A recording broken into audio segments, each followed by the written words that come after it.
la façon qu'on développe, comme qu'on va aussi développer Génie dans le futur. Comme c'est quelque chose qui est vraiment important pour nous, d'avoir des valeurs éco-responsables. C'est pour ça qu'on a développé le couvercle isolé, le couvercle, excuse-moi, fait de matière entièrement recyclée.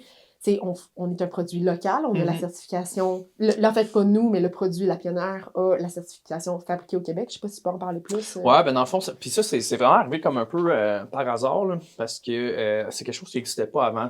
Toutes les marques ont à peu près, tout le monde, quand tu es fabriqué au Québec puis que tu as un produit québécois, ça vaut la peine de dire que tu es fabriqué au Québec, parce que c'est un sentiment d'appartenance, particulièrement au Québec, qui est important pour les gens. En anglais, on est fait au Canada, par contre. Au Québec, on est fait au Québec. Puis, je me rappelle plus à peu près. Ouais, quelque part durant le développement du produit, j'avais entendu parler quelque part que le gouvernement, il y avait un OBNL qui allait gérer là, les certifications. Puis, dans le fond, il y a 3 certifications. Tu as Pensée au Québec.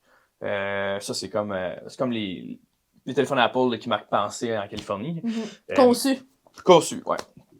Conçu au Québec ou c'est ça. Fait que ça, c'est dans le fond un produit qui a été conceptualisé ou designé idéalisé, ici, ouais. Puis qui est fait ailleurs. Ça, c'est comme le niveau 1. Après ça, tu as le fait au Québec, qui est dans le fond que la dernière transformation substantielle du produit est faite au Québec.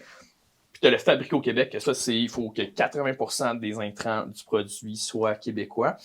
Attends, c'est conçu, fabriqué puis produit. Exact. Ouais. Puis produit du Québec. Ouais, c'est ça. Nous autres, on est dans le fond, on a réussi à aller chercher la baquette, la deuxième. Ça a été quelque chose, ça a été quelque chose de vraiment super important dès le début.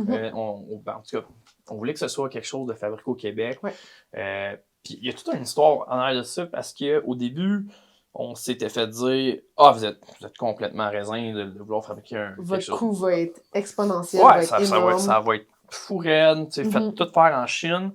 Puis au même moment, il y a eu la pandémie. Puis là, le prix des containers, là, il était comme rendu 30-40 000 $. C'était fou. Fait que là, soudainement, on était un peu moins raisin, tu sais.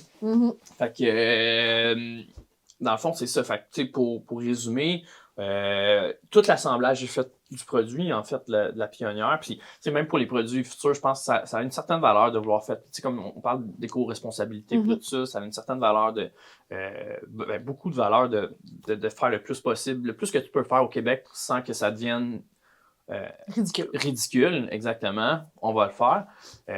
Donc, pour résumer, dans le fond, là, la coque puis le couvercle sont moulés au Québec et l'assemblage complet du produit. Fait que dans le fond, ça a été en masse. Puis plus qu'en masse là, pour avoir la deuxième certification. Fait qu'officiellement, on a la certification faite au Québec. Notre polyuréthane aussi vient du Québec. Ouais, exactement. Fait que oui, finalement, on en a en masse. Puis fait que tu sais, on cachera pas aux gens qu'il y a des pièces qui viennent de Chine parce qu'on n'a pas le choix. On l'avait testé en fait au début. On avait toutes fait soumissionner au moins 2 à 3 entreprises pour chaque pièce au Québec. Puis il me semble qu'on avait checké qu'il fallait vendre la glacière 750 $. Ah non, plus que ça. Ou c'était 750 $ le cost. Ouais, ça avait...